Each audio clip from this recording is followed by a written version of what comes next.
Omulungi nakwaniriza ku Kabadde TV yugi.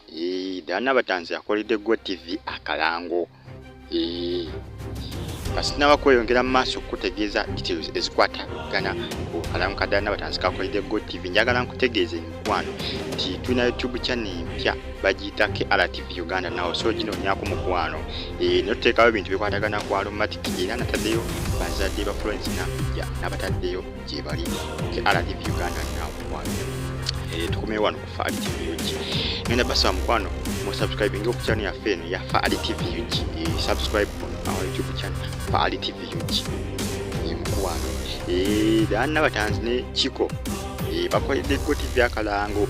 Kalango kabadde katabu nnyo mukwano era Nabatanzi Congz mukwano kuyozayoza Nabatanzi Akoledde GOTV Akalango kussa ne Chiko ne Dickson Zizinga ne muzanyi wa comedy. Nabatanzi yabakulembeddemu bano Akoledde GOTV Akalango ngawo balingira mu kifaananyi.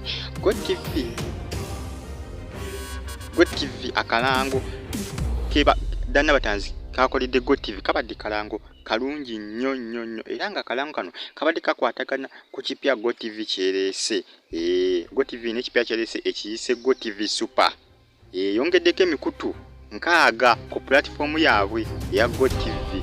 GOTV yongeddeko emikutu 6. Kalango kano gundi Nabatanzi Akoledde GOTV bagiyise GOTV Super. Bagise GOTV Super kalango kano bakakoze ne Chiko. Chiko munne wa Madrati ngawo balingira mu kifaananyi. Dickson Zizinga Nabatanzi ne Chiko bakoledde GOTV Akalango. Nkugambye emikutu 6 GOTV kyayongeddeko kugundi ku decoder yaabwe zigiretedde ki Nabatanzi okubakolera akalango.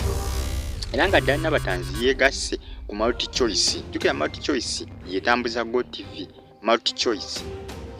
Tambuza GOTV kosa ne DSTV. Era ng'essaawa yonna Nabatanzi ayinza okufuuka ambasada wa GOTV wano mu Uganda.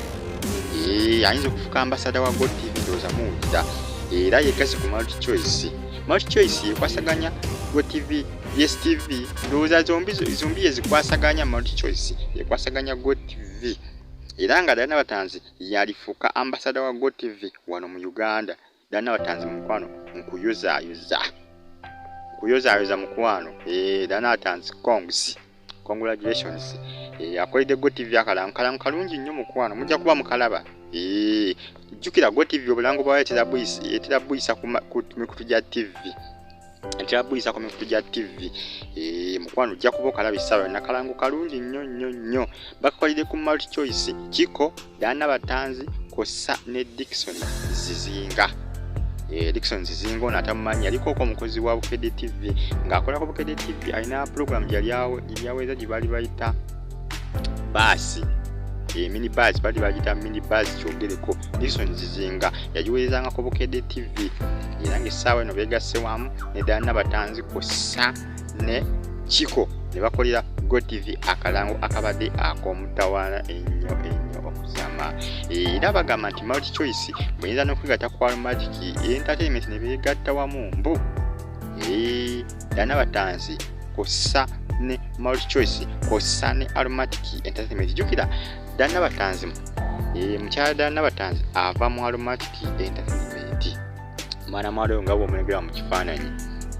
Akalango kano bakakoze olunaku olwaleero olw'omukaaga.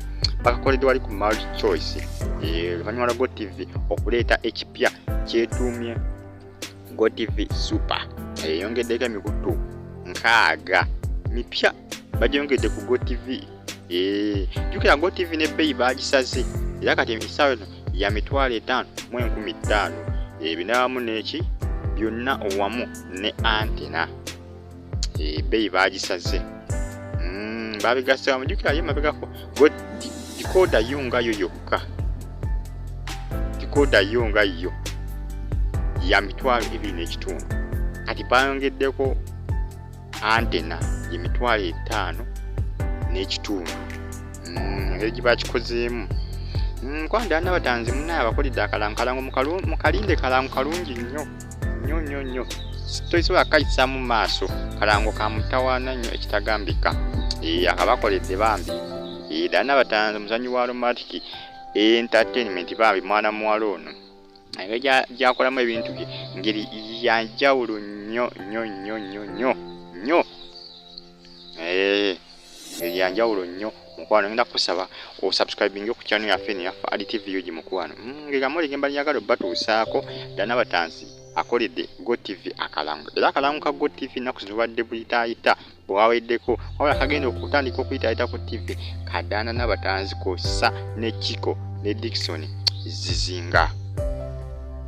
Dickson Zizinga mukwano twakoze omukutu omupya baguyita RTV Uganda nawe so kunoonyako mukwano noonyumirwa. Stay on YouTube platform mukwano gwe wena musikale ku ADTV uji mweraba.